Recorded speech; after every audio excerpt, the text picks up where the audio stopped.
আর জমাট বাঁধার সময় বা সেটিং টাইম যে আছে এর উপরে কিন্তু সিমেন্টের মিশ্রণ বা ঢালাই কাজ করা হয়ে থাকে, কারণ এর উপরে চাপ শক্তি নির্ভর করে। তাই যে আমরা সিমেন্টের যে প্রাথমিক জমাট বাঁধার খুব কম হবে না, এবং সিমেন্টের যে মিশ্রণ হতে আরম্ভ করে স্থানান্তর পর্যন্ত, যখন আমরা যেখানে মিশ্রণ করতেছি, যেখানে কাজ করতেছি সেখানে নিয়ে যাওয়ার সময় বা স্থাপন এবং সমাপন পর্যন্ত যে বা সমাপ্ত পর্যন্ত যে সময়টা, বেশ একটা সময়ের প্রয়োজন হয়ে থাকে। আবার অপরদিকে যদি আমরা দেখি, সেই কংক্রিটটা বা মশলাটার স্থাপন করার পর যত দূর সম্ভব তাড়াতাড়ি শক্ত হওয়া প্রয়োজন।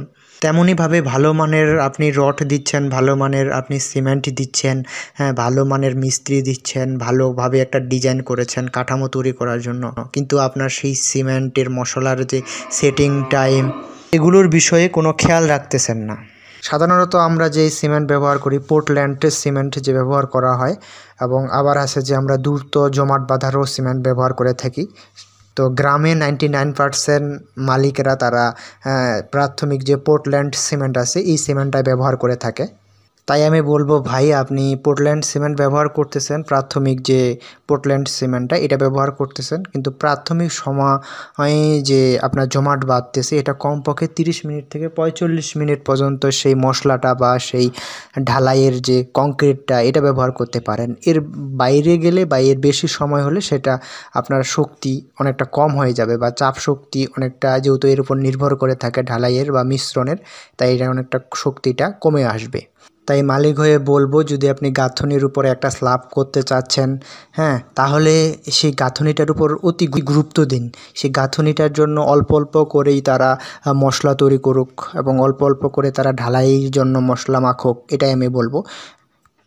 কংক্রিট অল্প করে মাখলে বা অল্প করে তৈরি করলে অনেক বেশি সময় লাগবে, কিন্তু যে কনস্ট্রাকশন কাজে আপনার যে গুণগত মান বৃদ্ধি করার জন্য বা ঢালাই কাজের যে আরও শক্তি বৃদ্ধি করার জন্য, এই জন্য অল্প অল্প করে আপনাকে কাজ করতে হবে, তাকে সময় দিতে হবে।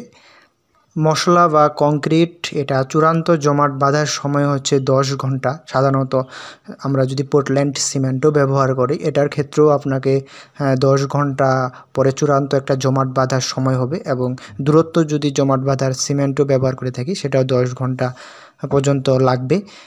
আমি যে বললাম যে 45 মিনিট বা 30 মিনিটের মধ্যে যে প্রাথমিক জমাট বাঁধার সময়টা, এটা তাকে দিতে হবে।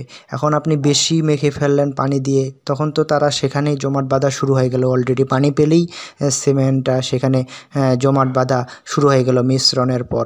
এখন মিস্ত্রিরা যদি সেখানে পানি ঢেলে ঢেলে